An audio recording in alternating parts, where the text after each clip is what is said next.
একদিন এক ব্যক্তি খাজাগঞ্জে বক্স লাহোরের কাছে আসলো।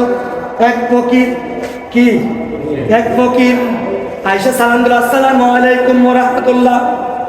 খাজাগঞ্জে বক্স লাহোরে গিয়ে বললেন, সালাম নিয়ে বললেন, তোমার সালামের মধ্যে তো কিছু আছে, এই সালাম তো কোনো নিঃস্বার্থে সালাম না, কিছু বিনিময় পাওয়ার জন্য সালাম। বলো সালাম কেন দিয়েছো আজকে আমাকে?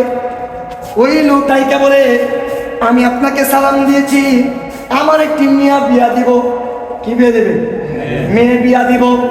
ওই মেয়ে বিয়ার জন্য আমাকে কিছু টাকা দেন। তাকে বলতেছে খাজাগঞ্জে বক্স লাহোরেকে বলতেছে, আপনি আমাকে কিছু টাকা দেন, ওই টাকা দিয়ে আপনার কাছ থেকে টাকা নেওয়া শুরু করবো, তারপরে বাড়ি ঘুরবো। এরকম আছে কি নাই? আমাদের টাকা আছে কি নাই? আছে। এমন জায়গা আছে মেয়ে বিয়ে দিতে না পারলে জায়গায় ঘুরে কি করে টাকা কালেক্ট করে। তখন ওই ব্যক্তি বললো, আপনার কাছ থেকে নিয়ে শুরু করবো, তারপরে বিভিন্ন জায়গার মধ্যে গ্রামে ঢুকে আমি আমার মেয়ের বিয়ার জন্য টাকা জোগাড় করবো। খাজাগঞ্জে বক্স লাহোরি বললেন, তুমি টাকা নিবা? বুঝি হ্যাঁ আমি টাকা নেব। তখন খাজাগঞ্জে বক্স বললেন, তুমি ওই একটা পাথর আছে, পাথরটা তুলে দাও। কি দাও? পাথর তুলে দাও। তিনি প্রথম বলে, আমার কাছে কিছু নাই, তুমি চলে যাও। তখন ব্যক্তি বললো, আমি আসছি কালী হাতে আর ফিরে যাবো না, এইখান থেকে কিছু নিয়ে যাবো। ওই ব্যক্তি বৃদ্ধ বলে যে, আমি আগে তো খালি হাতে আসছি, খালি হাতে যাবো না, আপনার কাছ থেকে আমি কিছু নিয়ে যাবো। কি নিয়ে যাবে? এরকম কিছু পাগল আছে না আমাদের দরবারে? কিছু এমন পাগল আছে, প্রত্যেকে ওলি আল্লাহর দরবারে পাগল আছে যে, বাবা তুমি দিবাই না, তোমার কাছ থেকে জোর করে নিয়ে যাবো। এরকম আছে না? ওইরকম সে বললো, আমি কালী হাতে যাবো না, কালী হাতে আসছি, কালী হাতে যাবো না, আপনার কাছ থেকে কিছু নিয়ে যাবো। তখন খাজাগঞ্জে বক্স লাহোরি বললেন, ওই দেখো একটা পাথর আছে, বড় পাথর, ওই পাথরটা তুল দাও। তুল দিয়ে দেখো একটা ছোট পাথর আছে। ওই ব্যক্তি বড় পাথর তুল দিয়ে ছোট একটি পাথর আনলো, আনার পরে বললেন, এই যে পাথর। তখন খাজাগঞ্জে বক্স তার হাত থেকে পাথরটা নিয়ে বললেন, কুল হুয়াল্লাহু আহাদ আল্লাহুস সামাদ লাম ইয়ালিদ ওয়া লাম ইউলাদ ওয়া লাম ইয়াকুল লাহু কুফুয়ান আহাদ। বলে সুবহানাল্লাহ। ওই সূরা পড়ে খাজাগঞ্জে বক্স লাহোরী রাদিয়াল্লাহু তাআলা আনহু তিনি একটি ফুঁক মারলেন। ফু মারতে দেরি হয়েছে, ওই পাথরটা স্বর্ণে পরিণত হইতে দেরি হয় নাই। সুবহানাল্লাহ। কি হয়েছে? ছিল কি এখন হয়েছে কি? সে ওই স্বর্ণ দেখে সে কান্না করতেছে। কান্না করতে তখন খাজাগঞ্জে বক্স লাহোরীকে বলে, তুমি কান্না করো কেন? তোমার এমন কি হয়েছে? কি ক্ষতি হয়েছে? বলে, আমি কান্না করি এই স্বর্ণ পেয়েছি, এটার জন্য কান্না করি না, আমি একটা জিনিসের জন্য কান্না করি। ওই আর কি জন্য কান্না করো? বুঝে, আপনি যে পাথর তুল দেওয়ার কথা বলেছেন, পাথরটা ছিল অনেক বড়, আর এখন যে পাথর আমার কাছে দিয়েছেন স্বর্ণ বানিয়ে, ওই পাথর ছিল ছোট। এর পাথর কি? আমি যদি আগে জানতাম আপনি ফু দিয়ে স্বর্ণ বানাবেন, তাহলে বড় যে পাথরটা আছে ওই পাথর তো আপনার কাছে না, হাজার দিতাম। কে দিত আগে? এখন কি পাইছে? ছোট পাথর। আর যদি সে জানতো যে ছোট পাথর দিয়া খাজাগঞ্জে স্বর্ণ বানাই দিবে, তাহলে সে ছোট পাথর দিত না, কি দিত? সে বড় পাথর দিত। খাজাগঞ্জে বক্স লাহোরী হাসি মারলেন, বললেন, তোমার একটু দরকার না, তুমি ওইটা দিয়ে যাও, ওইটা নিয়ে তোমার মেয়ের বিয়ে দিতে পারবা। ওই ব্যক্তি গেল লাহোর বাজারে গিয়ে স্বর্ণওয়ালার কাছে স্বর্ণ দেখালো। স্বর্ণওয়ালা বললো, আমি দুনিয়ার মধ্যে অনেক স্বর্ণ দেখেছি, কিন্তু আজকের মতো স্বর্ণ, কাটি স্বর্ণ আমি জীবনে আর দেখি নাই।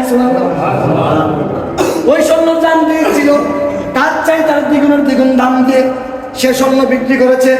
বিক্রি করার পরে সে বাড়িতে যায় নাই, বাড়িতে না গিয়ে গ্রামের মধ্যে ঢুকেছে। সকল মানুষকে ডাইকে আনছে, আইনা বাজারে আনলো। বাজারে আনার পরে সকল মানুষকে সে টাকা দেয়। কি দেয়? স্বর্ণ বেচে টাকা পাইছে না, মুদ্রা পাইছে না, ওই টাকা সবাইকে বাইটা দেয়। সবাই বলে, টাকা দিচ্ছ কেন? কাই নাকি? তুমি তো সবার কাছ থেকে নিয়ে কাটছো এতদিন যাবো, আজকে সবাই টাকা দিচ্ছ কাই নাকি? বলি, আমাকে জিজ্ঞাসা করার দরকার নাই, টাকা দিচ্ছে, টাকা নাও, তারপরে কি হয়েছে সেটা আমি পরে বলবো। সুবহানাল্লাহ। সে সবাইকে টাকা দিল। টাকা দেওয়ার পরে বলতেছে যে, তোমরা আমার কাছে আজকে তাইকা যত জায়গায় যত পাথর পাইবা সকল পাথর আমার কাছে আইনা দিবা। কি করবা? বল না, কি করবো? সে লোভে পড়ে গিয়েছে, কি করবে? তার কাছে যত পাথর আছে এলাকায় এই দেশে যত পাথর পাওয়া যায় সকল পাথর কার কাছে দিতে হবে? ওই গরিব ওই লোকটার কাছে, যার কাছে খাজাগঞ্জে বক্স তিনি স্বর্ণ বানিয়ে দিয়েছেন, ওনার কাছে কি করতে হবে? পাথর দিতে হবে। টাকা লোক পাওয়ার পরে সকলে যে এই জায়গার মধ্যে পাথর পাইছে, সকলে পাথর বোঝা বেঁধে তার বাড়ির মধ্যে আনছে। স্ত্রীরাই কাহিনী, কি ব্যাপার, কি আজকে আপনার চেহারার মধ্যে তো উজ্জ্বল কেন? আপনি গিয়েছিলেন মন খারাপ করে, এখন আসছেন চেহারা উজ্জ্বল করে। আবার দেখা যায় মানুষগুলো পাথর আপনার সামনে রাখছে না, কাহিনী কি? উনি রাইকা বলে কাহিনী হচ্ছে, আমি যেই জায়গার মধ্যে গিয়েছি খাজাগঞ্জে বক্সের কাছে, উনি ফু দিয়ে স্বর্ণ বানিয়ে দিয়েছেন। বলে বলে স্বর্ণ তো বানিয়ে দিয়েছেন, স্বর্ণ কি বইলা বানিয়ে দিয়েছেন ওই মন্ত্র আমি শিখে আসছি। কে আসছে? শিখে আসছে। সকল মানুষ যখন পাথর রাখলো, সে কুল আউযুবিল্লাহি বিসমিল্লাহ পড়ার পরে কুল হুয়াল্লাহ পুরোটা পড়ার পরে সে ফুঁক দিয়েছে, স্বর্ণ হয় না? কি হয় না? স্বর্ণ সে মনে মনে ভাবে, মনে হয় এখন মনে হয় আমার মনে হচ্ছে এর জবরে ভুল হয়েছে। কি হয়েছে? হয়তো চেয়ার জবরে ভুল হয়েছে, না হয়তো না তো উনি এইটা পরে ফু দিছে স্বর্ণ হয়ে গেছে, আমি সেম ভাবে ফু দিছি স্বর্ণ, হয়তো আমার কিছু ভুল আছে। আমার কি আছে? সে আবার পড়ছে সুন্দর করে, দিকে দিকে পড়ছে, যে এখন আর ভুল হয় নাই, ফু দিয়েছে কিন্তু আবার স্বর্ণ হয় না। কি হয় না?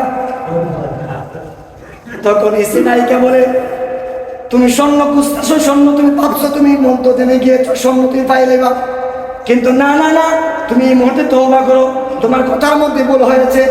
ওই স্ত্রী স্বামীকে দইরা খাজাগঞ্জে বক্সের কাছে নিয়ে গেছে। বুঝি মা তুমি কেন আসছো?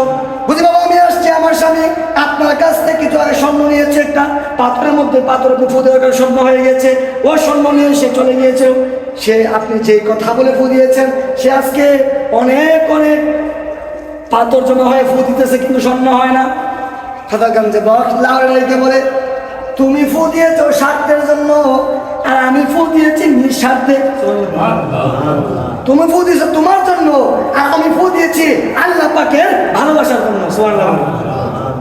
এই খাজাগঞ্জে বক্স লাহোরী রাদিয়াল্লাহু তাআলা আনহু, তিনি এমন এক মাকবুল আল্লাহর ওয়ালি ছিলেন, যে আল্লাহর ওয়ালির শানে খাজা মাইনুদ্দিন চিশতি আজমিরি সান্দ্রি বলেছেন, খাজাগঞ্জে বক্স ফারজে আলম মাদহার নূরে খুদা। খাজাগঞ্জে বক্স ফারজে আলম নূরে খুদা। তিনি বললেন যে খাজাগঞ্জে বক্সের যে তাজাল্লি, যে নূর আছে, এই নূরে পরে আমি খাজা ও মাইনুদ্দিন চিশতি হয়ে গেছি। সুবহানাল্লাহ।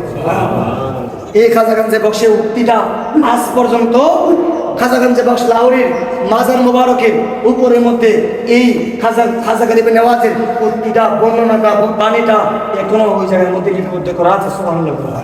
তাহলে খাজা মাইনুদ্দিন চিশতি আজমিরি সান্দ্রি রাদিয়াল্লাহু তাআলা, তিনি হচ্ছে মাইনুদ্দিন, তিনি হচ্ছে চিশতিয়া তরিকার ইমাম। আর আমাদের তরিকার ইমাম হচ্ছে বড় পীর গৌসুল আজম কুতুব রাব্বানী শেখ মহিনুদ্দিন আব্দুল কাদের জিলানী আল গিলানী রাদিয়াল্লাহু তাআলা। সুবহানাল্লাহ। আমাদের ইমামের নাম কি? গৌসে পাক আব্দুল কাদের জিলানী। চারটা তরিকা, চারটা মাযহাব, এইগুলো আমরা অনুসরণ করি, আমরা এগুলো তরিকার মধ্যে আছি। তাহলে আমরা ওই যে ঘটনা থেকে বোঝা গেলাম, ওলি আল্লাহরা যে ফয়েজ বরকত, ওনারা ফু দিলে স্বর্ণ হয়ে যায়, আর আমরা সেমভাবে সেম অনুযায়ী ফু দিলে কি হয় না? স্বর্ণ হয় না। কাহিনী হচ্ছে এটা ফুয়ের না, এটা ভিতরে কলবের পরিষ্কারত্ব। ওনাদের কলব পরিষ্কার, এই জন্য ফু দিলে স্বর্ণ হয়ে যায়। আমাদের কলব হচ্ছে অপরিষ্কার, এই জন্য ফু দিলে কি হয় না? জের জবর দিকে ফু দিলে কি হয় না? কাম হয়, কাম হয় না। আল্লাহ সুবহানাহু ওয়া তাআলা আপনাকে আমাকে সেই খাজাগঞ্জে বক্স লাহোরী রাদিয়াল্লাহু তাআলা আনহু ফয়েজ বরকত আমাদের অন্তরে দান করুক। সকলে বলেন আমিন। বিশেষ করে আপনারা যেই জায়গার মধ্যে বসে আছেন, এই জায়গা কারো মাধ্যমে দেওয়া হয়েছে। কেউ মানুষ ওই জায়গাটা দিয়েই, উনি আজকে যিনি সামনে শুয়ে আছেন, উনি এই জায়গাটা দিয়ে কি হয়েছেন? ধন্য হয়েছেন কিনা? ধন্য।